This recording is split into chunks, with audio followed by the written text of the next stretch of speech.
خۆشەویستانم ئەو کاتتان شاد بەندی بەڵێن ساڵح هاتنەوە بۆ پێشکەشکردنی دیدارێکی تایبەت لە ستۆدیۆی بەشی کوردی دەنگی ئەمریکاوە.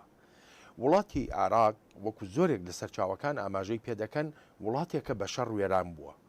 وڵاتێکە لە ساڵی 2003ەوە هەتا ئێستاشی لەگەڵدا بێ نەسەقامگیری سیاسی و نەسەقامگیری ئاسایشیشی بەخۆیەوە نەدیوە. زۆرێک لە شیکەرەوە لە ناو عێراقەوە تەواوی ئەو هۆکارانە دەگێڕنەوە بۆ ناکۆچی سیاسی نێوان لایەنە سیاسیەکان.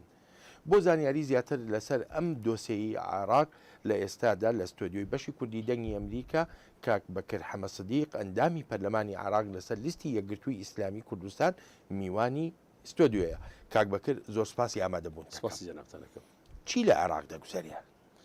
ئەوە لە عێراق دەگوزێرێ بە بڕای من ئێستا کە حاڵەتێکی پاشاگردانیە، حاڵەتێکە ئینفلاتێکی ئەمری دروست بووە، حاڵەتێکە ئیدارە نەسەیتەرینیە بەسەر جونگە سەرچەکانی دەسەڵاتەکەی خۆیدا. پێم وایە کە گوتە سیاسیەکانیش لەسەر ئاسی عێراق یارمەتی دەرنین بۆ ئەوەی کەوا ئەو حکوومەتە لەسەر پێی خۆی بووە سەر قاچی خۆی بوەستێ، نەکە یارمەتی دەرنین لە ڕووی سیاسیەوە، لە ڕووی ئەمنیشەوە یارمەتی دەرنین.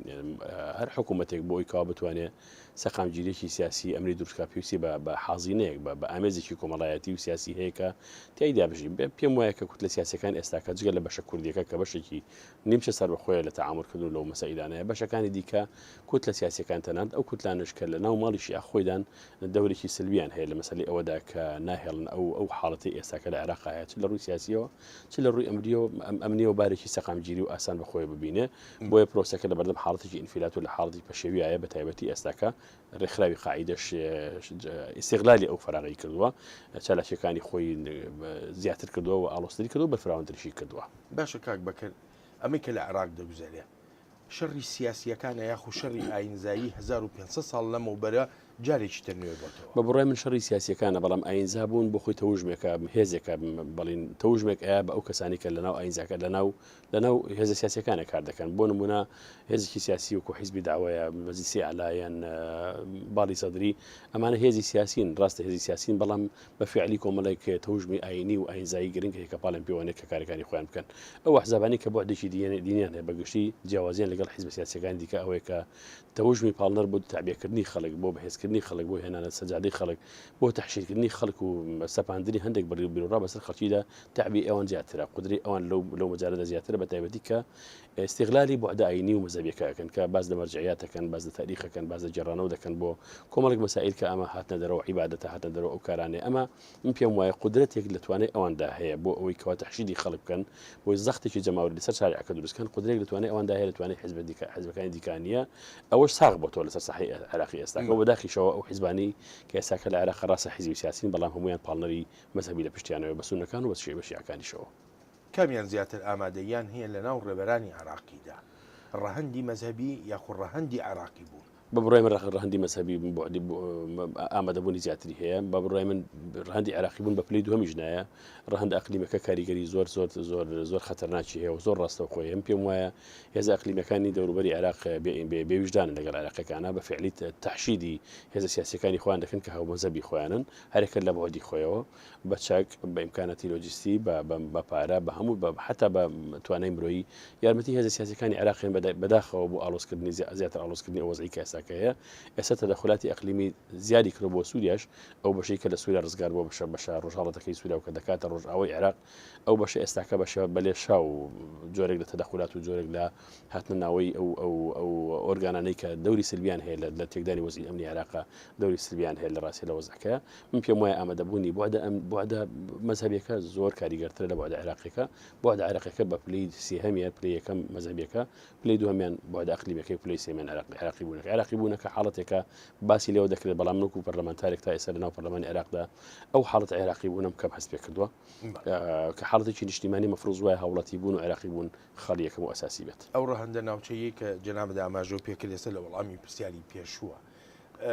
ڕۆڵی کامیان نێگەتیفانەترە بۆ ئایندەی عێراق، تورکیا یا ئێران؟ بە بڕای من ناتوانم ناوبەرم لە ڕاستیە لە مەوزوعەکە، بەڵام پێم وایە ڕۆڵی هەردووکیان سلبیە. ڕۆڵێکی نیگەتیڤە و سلبیە ڕنگدانەوەی ئەو حاڵەتی چەندێکیان نێگەتیڤترە لە ئەوەکەی دیکەیان بە بڕای من ڕنگدانەوەی لەسەر قوتی ئەو هێزە سیاسیەکە لەسەر ئاسی عێراقی لە بە حکمی کە هێزە سیاسی شیعە مەزهبەکان لە عێراق قوتیان زیاترە هێزیان زیاترە تەوژمیان زیاترە ڕێخستنی جەماوەریان زیاترە و پانتایەکی جوگرافی سیاسیان داگیر کردو زیاتریان داگیر کردو لەسەر ئاسی عێراق و ئێستا دەسەڵات بەدەستی ئەوانەوەی پارە و چەک و ئیمکانات و ئەمن ئەوانە بەدەستی ئەوانەوەیە من پێم وایە ڕنگدانەوەکە لەسەر ئەوان زیاتر بێ وەگەرنا هێز ئەقلیمیەکان تەدەخلاتن لە عێراق هەموویان وەکو یەک وایە و بەڕاستی من پێم وایە ئەوەی کە ئەوان دەیبینن زیاتر خوێندنەوەی بەرژەوەندی خۆیاندا بەڵام ئەو تەوژمە سیاسیانە بوونەتە دەستپێکێک بۆ بەرجەستەکردنی سیاسەتەکانی ئەوان هەڵسەنگاندنی بۆ ڕۆڵی کورد چۆنە لە پرۆسی سیاسی عراقیدا کورد توانیوەتی خۆی جێگیر بکە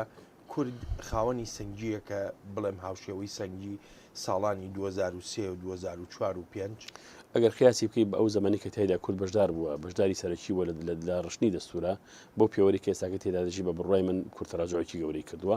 و فعالیەتی کورد لە وەکو شەریکێکی نیشتیمانی ڕاستەقینە لە عێراق بۆ دروستکردنی بڕیاری سیاسی بەڕاستی دەورێکی زۆر زعیفە زۆر لاوازە ڕۆڵێکی ئۆتۆی نییە ئێستا ئێمە خۆشمان کەوتینە ژێر پرسیاری ئەوە کە بەشێکی زۆر لە مەطلبەکانمان داواکاریەکەمان کە داواکاری کوردن و پەیوەندی بە هەرێمی کوردستانەوە هەیە حکوومەتی عێراقی فیدراڵ ئامادەی تێدا نیە جێبەجێیان بکات لەبەر ئەوە من پێم وایە تەراجعێک هەیە تەراجعەکەش پەیوەندی بە یەکەم بە ڕۆژە سیاسیەکەوەیە دووهەمیشان پەیوەندی بە ئەدای کورد خۆیەوە ئەدای کورد خۆی ئەدایەکی زعیفە ئێمە من نمونەیەک بۆ بەڕێزت دەهێنمەوە کۆکو پەرلەمانتاران لە بەغدا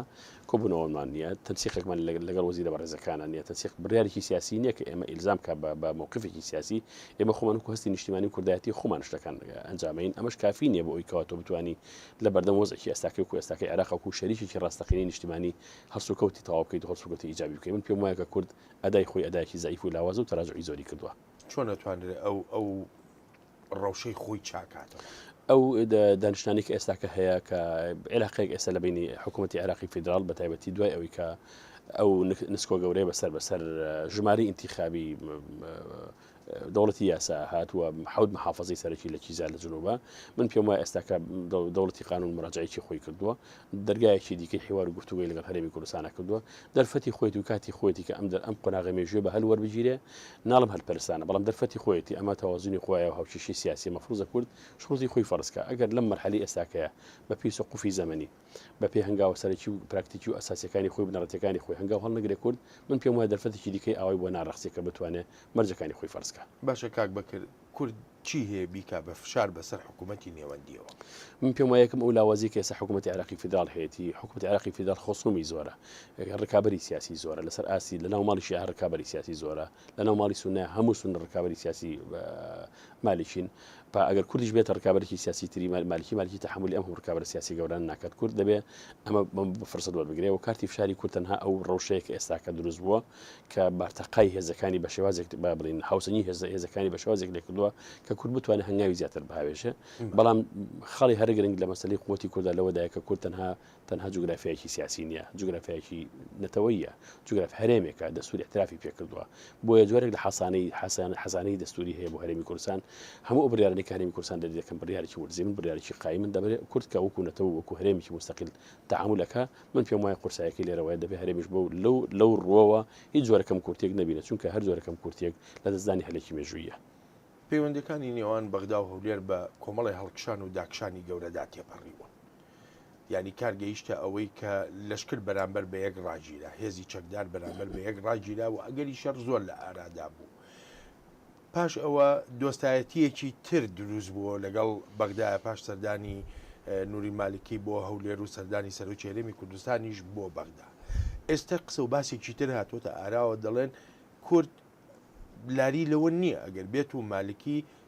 بۆ گەڕی سێمی پۆستی سەرک وەزیری هەڵبژێرێتەوە لە دەمێکدا زۆرێک لەلایەنە عێراقیەکان جەخت دەکەنەوە بەشێکی گەورە و گرانی کێشەکانی عێراق خودی نووری مالکی ئەو قسەیە زۆر ڕاستە من پێم وایە لەسەر ئاسی عێراق نووری مالکی خۆی سەبەبێکی ڕئیسیە ناڵم سەبەبی یەکەمە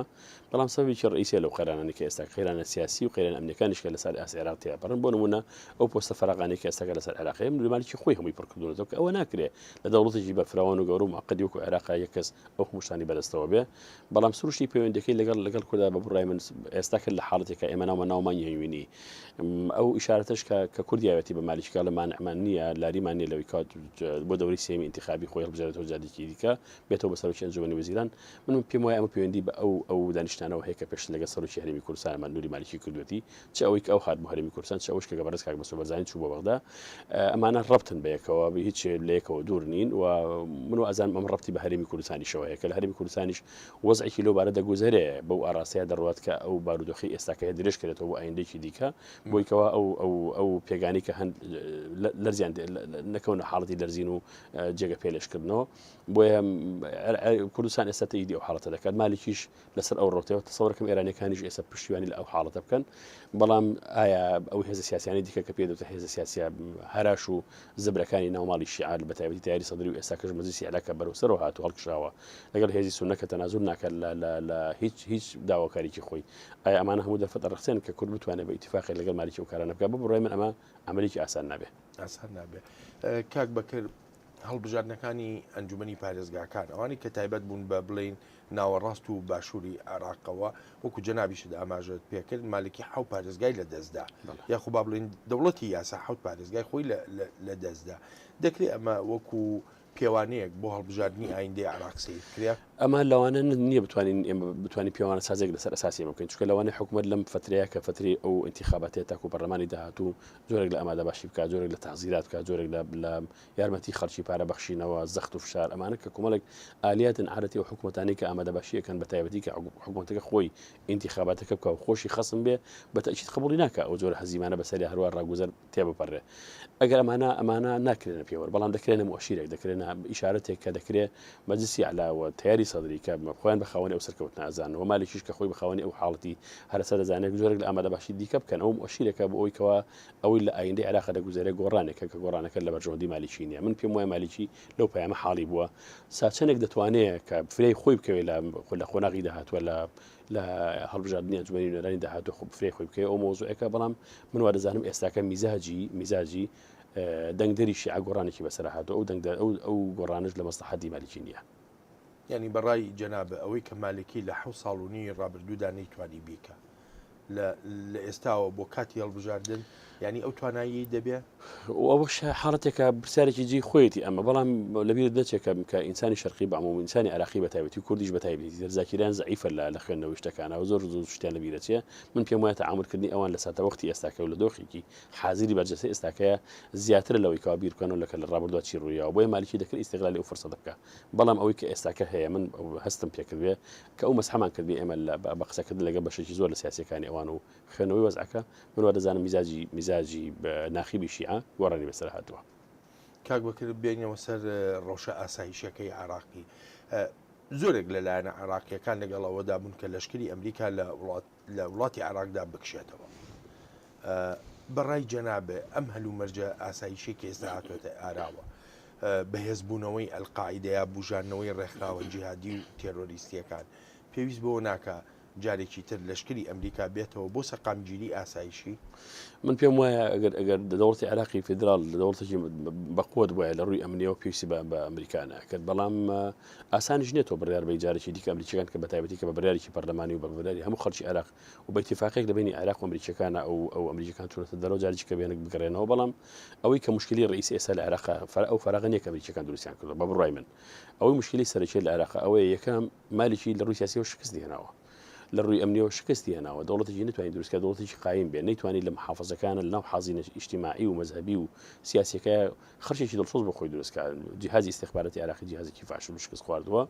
پارێکی زۆر لە میزانی عێراقی سەرفەکرێ بۆ جێش و بۆ خۆی ئەمنی داخلی بەڵام هیچی بە شوێنی خۆی ناگا هەر لە ئەجززەی ئەمنی سۆنارەوە بیگرە هەتاوەکو ئەو ئەجزانەی کە تەعامل کە بکەی پەیوەندی